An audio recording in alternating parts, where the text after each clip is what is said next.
খুব স্পেশালি আর্সেনিকের আলোচনা, স্পেশালি ক্যাডমিয়ামের আলোচনা আসলে এটা অত জরুরি বিষয় না। জরুরি বিষয় হলো যে আর্সেনিক থেকে শুরু করে যত ক্ষতিকর ভারী পদার্থ আছে কেউ আমার পানির সাথে থাকতে পারবে না। They should be get out from water. পানি ইটসেলফ একটা বড় ধরনের দ্রাবক। পৃথিবীতে সবচেয়ে বড় দ্রাবককে পানি।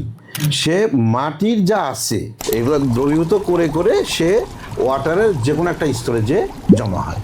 এই পানিটা মাটির সমস্ত পদার্থকে নিয়েই সে ওখানে আছে। এখন মাটির সমস্ত পদার্থ আমাদের জন্য প্রয়োজন নেই। যেমন আমরা আর্সেনিক নিয়ে প্রবলেমে পড়ি, আমরা সীসা নিয়ে প্রবলেমে পড়ি, আমরা ফেরোসাইড নিয়ে প্রবলেমে পড়ি, আমরা ক্যাডমিয়াম নিয়ে আমরা খুব চিন্তিত হয়ে পড়ি। এগুলো কিন্তু মাটির মধ্যে আছে, আর এগুলোকে নিয়ে কি সে ওখানে চলে গেল, নিচের লেয়ারে যা জমা হয়েছে। তার মানে কি পানির সাথে মেশানো আমাদের ক্ষতিকর সকল ভারী পদার্থ তোমাকে অবশ্যই দূর করতে হবে।